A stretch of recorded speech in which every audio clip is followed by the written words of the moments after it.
నమస్తే, welcome back to IT media. నేను Jhansi. So మోకాళ్ళ నొప్పులు, ఈ టాపిక్ గురించి అసలు అంతం లేదు, ఏమీ లేదు. ఎందుకంటే పెద్దవాళ్ళలో మోకాళ్ళ నొప్పులు చూసాము, ఇప్పుడు చిన్న చిన్న ఏజెస్లో కూడా ఈవెన్ 18-20 వాళ్ళల్లో కూడా మోకాళ్ళ నొప్పులు వస్తున్నాయి. ఇవి ఎందుకు వస్తున్నాయి అనేది మళ్ళీ ఒక పెద్ద కాన్సెప్ట్. ఎర్లీ ఏజెస్లో వచ్చినప్పుడు కానీ పెద్దవాళ్ళకి వచ్చినప్పుడు కానీ ఎలాంటి జాగ్రత్తలు తీసుకోవాలి, మన ఆయుర్వేదంలో మోకాళ్ళ నొప్పులకు ఎలాంటి రెమెడీస్ ఉన్నాయి, ఎలాంటి చికిత్సలు ఉన్నాయో తెలుసుకుందాము. ప్రస్తుతం అంతా ఉన్నారు డాక్టర్ లక్ష్మి గారు ఉన్నారు, బృహత్ ఆయుర్వేద హాస్పిటల్ నుంచి. నమస్తే మ్యామ్. నమస్తే. ప్రతిదానికి కరోనాని ముడిపెట్టడం అని కాదు, కానీ అక్కడి నుంచి ఆఫ్టర్ కరోనా, బిఫోర్ కరోనా ఆ సిచ్యువేషన్సే హెల్త్ ఇష్యూస్లో చాలా రిలేట్ అవుతూ ఉన్నాయి. ఈ మోకాళ్ళ నొప్పి వచ్చినా, సడన్గా చనిపోయినా, లేకపోతే షుగర్స్ వస్తున్నా కానీ అప్పుడు తీసుకున్న వ్యాక్సిన్ వల్లనో లేకపోతే ఇంకేదో మెడికేషన్ వల్లనో అంటున్నారు. నిజంగా అలాంటిది ఏమైనా జరుగుతుందా, లేకపోతే ఓన్లీ మన హ్యాబిట్స్ వల్లనే ఇట్లా కొని తెచ్చుకుంటున్నామా మోకాళ్ళ నొప్పుల్ని ఎర్లీ ఏజెస్లో? యాక్చువల్లీ కరోనా అనేది ఏం చేస్తుంది మనకి, ఏమైంది కరోనా తర్వాత అనేది ఒకసారి చూసుకుందాం. కరోనా తర్వాత మనకి ఏంటంటే బ్లడ్ వెజల్స్ థిక్కనింగ్ అయిపోయింది. సో ఇంజెక్షన్స్ వల్ల కానీ అథెరోస్క్లెరోసిస్ ఫామ్ అవడం, బ్లడ్ వెజల్స్ థిక్కన్ అవ్వడం, సో అక్కడి నుంచి ఇన్ఫ్లమేషన్స్ రావడం, ఇట్లాంటి కండిషన్స్ మనం చూసాం. అంటే బీపీ సమస్యలు రావడం, స్ట్రోక్ సమస్యలు, హార్ట్ ప్రాబ్లమ్స్ రావడం, ఇవి ఉన్నాయి. కానీ మోకాళ్ళ నొప్పులు అనేది ఏంటంటే మనకి బ్లడ్ సప్లై ఎక్కడైనా తగ్గిపోతుంది అనమాట. అథెరోస్క్లెరోసిస్ వచ్చిందంటే బ్లడ్ వెజల్స్ థిక్కన్ అయిపోయినాయి అంటే మనకి బ్లడ్ సప్లై తగ్గిపోతుంది. సో బ్లడ్ సప్లై తగ్గిపోయినప్పుడు ఎక్కడైనా సరే ఎడిమాస్ రావడం, ఇన్ఫ్లమేషన్స్ రావడం, డీజనరేషన్ రావడం, ఇట్లాంటివి కొన్ని కామన్ గా జరుగుతూ ఉంటాయి అన్నమాట. సో అట్లా ఉండుండొచ్చు, కానీ దీనికి కరోనాకి డైరెక్ట్ రిలేషన్ అయితే లేదు. సో హార్ట్ ప్రాబ్లమ్స్, బీపీ రావడం అనేది మాత్రం it is interlink to corona. So lung infections కొంచెం అంతవరకు కరోనా అనుకోవచ్చు.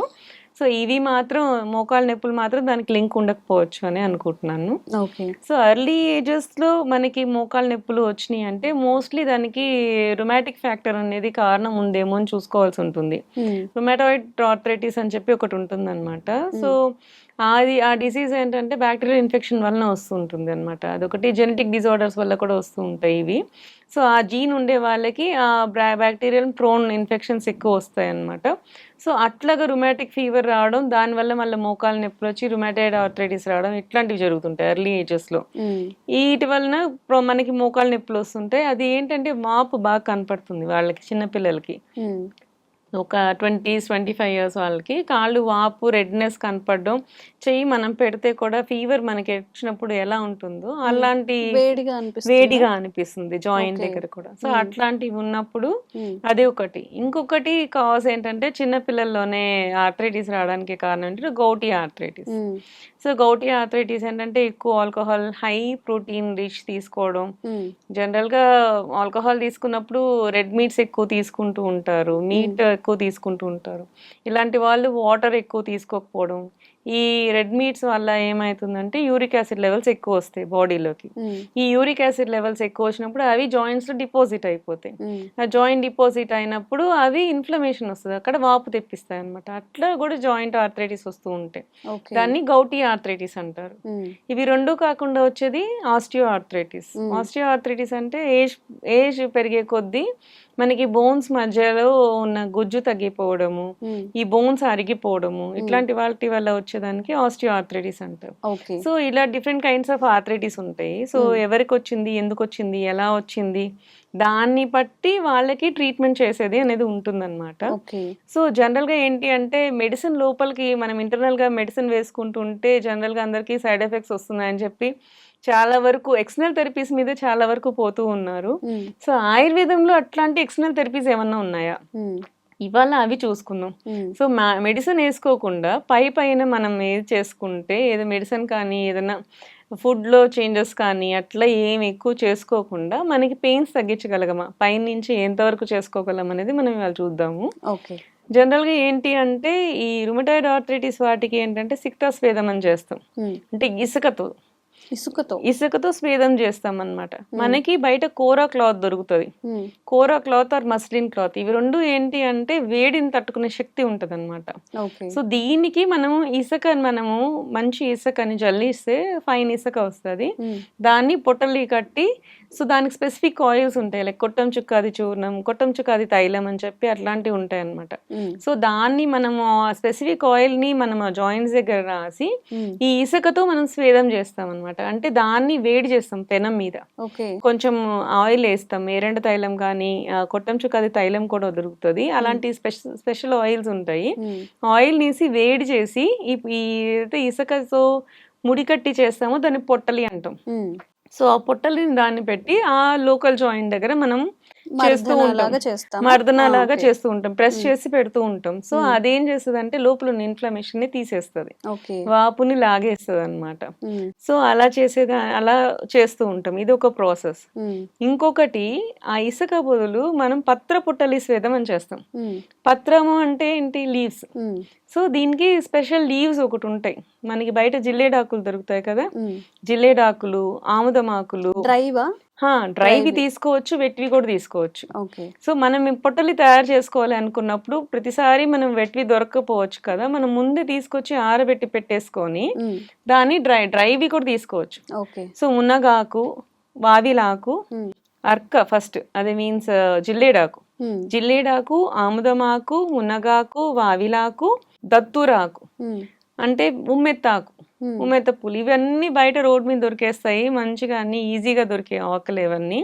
ఇవన్నిటిని మనము ఎండబెట్టేసేసి పొట్టలు తయారు చేసుకోవచ్చు. పొట్టలి అంటే సేమ్ ఇదే, ఈ మస్లిన్ క్లాత్ లో ఇవన్నీ వేసేసేసి ముడి కట్టేసేసి దానికి దారం చుట్టేస్తే పొట్టలే అవుతుంది. మనం జనరల్ గా వెట్టివి తీసుకున్నాం అనుకో, దాన్ని నైట్ నానబెట్టాల్సిన అవసరం రాదు. దాన్ని డైరెక్ట్ గా మనం ఏంటంటే పెనం మీద ఆయిల్ వేసేసుకొని దాంతో మనం పొట్టలి చేసేసుకొని చేసుకోవచ్చు. But when it comes to dry leaves, అప్పుడు ఏం చేయాలంటే ముందు రోజు రాత్రి మనం ఆయిల్ ని తీసుకొని అందులో వేసి పెట్టేసేయాలి. అంటే పొట్టలి చేసేసేయాలి. ఒక గిన్నెలో నూనె పెట్టుకోవాలి. ఏదైతే నూనె మనం అడ్వైజ్ చేస్తున్నాం, లైక్ ధన్వంతరి తైలం, కొట్టం చుక్కాది తైలం, సో ఇట్లాంటివి చాలా ఉంటాయి, సహచరాది తైలము, ఇట్లా పెయిన్ ఆయిల్స్ అనేవి చాలా ఉంటాయి. సో దానికి ఏదైతే స్పెసిఫిక్ గా చెప్పున్నామో, అంటే డిసీజ్ ని బట్టి ఒక స్పెసిఫిక్ ఆయిల్ ఉంటుంది. ఆ ఆయిల్ లో ఈ పత్రాలు ఏదైతే చేస్తున్నామో దాన్ని ఆ రోజు నైట్ నానబెట్టేసేయాలి డబ్బా గిన్నెలో ఆయిల్ వేసేసి ఈ పత్రాలన్నిటిని ఉన్న పొట్టలిని తీసుకొచ్చి అందులో పెట్టేస్తాం. సో అది నైట్ అంతా దాన్ని ఆయిల్ లో నానుతుంది. సో ఇవి మ్యూచువల్ ట్రాన్స్ఫర్ అవుతాయి. సో యాక్టివ్ ఇంగ్రీడియంట్స్ అనేవి అవి నెక్స్ట్ రోజు మార్నింగ్ ఆ ఆయిల్ తో మర్దన చేసుకొని ఈ పొట్టలిని తీసుకొని పెడితే మీకు దాని ఎఫెక్ట్ చాలా బాగా తెలుస్తుంది అనమాట. ఇది పత్ర పొట్టలి స్వేదం. ఇది కాకుండా మళ్ళీ పొడికిజీ అని అంటాం, అంటే పౌడర్ తో చేసే స్వేదాలు అనమాట. సో స్పెసిఫిక్ పౌడర్స్ బయట మనకు దొరుకుతాయి అనమాట. ఈ కొట్టం చుక్కది చూర్ణం కూడా దొరుకుతుంది. కొట్టం అంటే కుష్ట అనేది ఒక ప్లాంట్ అనమాట. సో అది చుక్క అంటే ఏంటంటే మనకి మునగాకు. సో వీటికి మళ్ళీ వేరే వేరే డ్రగ్స్ ఉంటాయి అనమాట. ఆ డ్రగ్స్, ఆ వావిలాకులు పౌడర్, ఇవన్నీ పౌడర్ ఫామ్ లో చేసి ఇస్తారు, అది పొడికిజీ. సో దాన్ని తీసుకొని మనకి జాయింట్స్ ఎక్కడైతే పెయిన్స్ ఉన్నాయో వాటికి చేసేది పొడికిజీ అనమాట. సో దాన్ని పెట్టి చేసుకుంటుంటే వాళ్ళకి తగ్గుతూ ఉంటది అనమాట. సో ఇట్లాంటి రకరకాలు ఉంటాయి. ఇవన్నీ కేరళకి వెళ్ళి మనం చేయించుకోవాలంటే కష్టం అవుతుంది అనుకున్నప్పుడు ఈ ఇంగ్రీడియంట్స్ అన్ని బయట మనకు దొరుకుతాయి. సో ఆకులు, పత్రపుట్టలు మనం ఇంట్లో ఈజీగా చేసుకోవచ్చు. సో దాన్ని మనం ట్రై చేసుకొని కేరళ వైద్యాన్ని మనం ఇంట్లోనే చేసుకోవడానికి అవ్వచ్చు. సో మీకు మంచిగా రిలీఫ్ కూడా వస్తుంది, పెయిన్ ఇన్స్టెంట్ గా తగ్గుతుంది, ఇంటర్నల్ గా తీసుకోకుండా మీకు మజిల్ రిలాక్స్ అవుతుంది. కొంతమందికి ఏంటంటే జాయింట్ బిగుసుకుపోయి మూవ్మెంట్ కూడా రాదు. సో అట్లాంటి వాళ్ళకి సహచరాది తైలం, సహచరం అంటే మూవ్ చేయడానికి పనికి వచ్చేలాగా. సో ఆయుర్వేదం మోస్ట్లీ వర్డ్స్ ఏంటి అంటే వాటికి మనకి ఈజీగా గుర్తు పెట్టుకునేలాగే మనకి చెప్తారు. సహచరం అంటే మనం దాంతో పాటు నడవగలిగే కెపాసిటీ వచ్చేలాగా. సో సహచరాది తైలం అనేది దొరుకుతుంది. సో దాన్ని మనం యూజ్ చేసుకుంటే స్టిఫ్నెస్ వచ్చేసి మూవ్మెంట్ కూడా రాలేని వాళ్ళకి ఈ ఆయిల్ ని కాంబినేషన్ చేస్తాం మనం. ఈ కొట్టం చుక్కాది దాంట్లో సహచరం గురించి కలిపేసేసి దాన్ని మళ్ళీ పెట్టి అప్లై చేసి దాన్ని మళ్ళీ పత్రపుట్టలి స్వేదం చేస్తూ ఉంటే మూవ్మెంట్స్ అనేవి సరిగా మంచిగా అయ్యేలాగా వస్తుంది అనమాట. ఈ స్టిఫ్నెస్ తగ్గినప్పుడు కొంతమంది బాగా సన్నగా అయిపోతారు, ఎమాసియేషన్ వల్ల కూడా కాళ్ళ నొప్పులు వచ్చేస్తుంటాయి, సన్నగా ఉంటారు, ఉట్టిగా జాయింట్ అన్ని బ్రిటిల్ అయిపోతూ ఉంటాయి. వాళ్ళకి క్షీరవల్ల తైలం కూడా దొరుకుతుంది. సో పేషెంట్ ని బట్టి మనం ఆయిల్ మారుతుంది, మనం వేసే పత్రపొట్టలియా లేకపోతే ఇది పొడికిజీనా ఏది అనేది చూసి దాన్ని బట్టి మనం కీల టైప్ ఆఫ్ ట్రీట్మెంట్స్ మనం చేస్తూ ఉంటాం మనం తీసుకోవచ్చు. హాస్పిటల్స్ లో. మ్మ్. సో వాళ్ళకి ఏంటంటే ఒకసారి అడ్వైస్ చేసుకుని మేము వచ్చి చేసుకోలేము అనుకున్నప్పుడు ఒకసారి డాక్టర్ అడ్వైస్ తీసుకొని ఏ ఆయిల్స్ అనేది మనం సెట్ చేసుకుంటే మ్మ్. ఇంట్లోనే హ్యాపీగా మీరు కూడా ట్రీట్మెంట్ తీసుకోవచ్చు, మీకు మీరు చేసుకోవచ్చు. ఇది ఓన్లీ ఈ కీళ్ళ నొప్పులు కాకుండా ఇట్లా బ్యాక్ పెయిన్స్ కి కూడా use బ్యాక్ చేస్తారు పెయిన్స్ కి కదా వస్తుంది, ma'am? ఈ నెక్ పొట్టలి. వచ్చి పొట్టలు ఇలా అన్ని దగ్గరలో యూజ్ చేయొచ్చు. కొన్ని నెక్ పెయిన్స్ వస్తుంటాయి, మ్మ్. నెక్ పెయిన్స్ వచ్చి హ్యాండ్ మూవ్మెంట్ చేయలేకపోతూ ఉంటారు, అట్లాంటి వాళ్ళకి కూడా వస్తుంది. అట్లాంటి Okay. వాళ్ళకి కూడా మ్మ్. సేమ్ ఇట్లానే ఆయిల్స్ ఉంటాయి కదా, మూమెంట్స్ లేనప్పుడు సహచర తైలము, వాపులు ఉన్నప్పుడు కొట్టం చుక్కాది తైలము.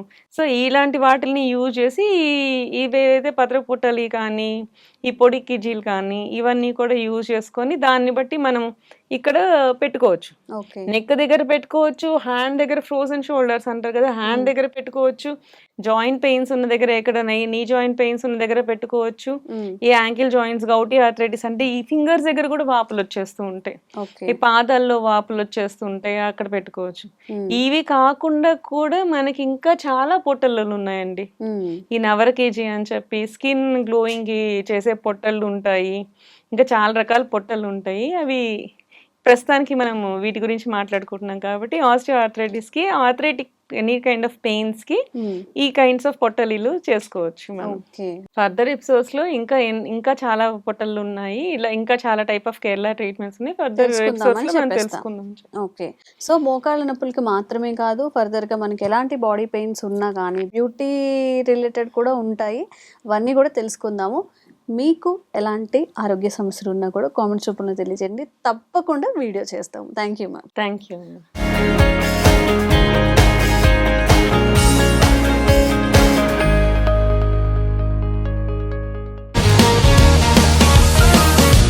Sir, one life lesson what medicine has taught you. whatever you can do without expecting.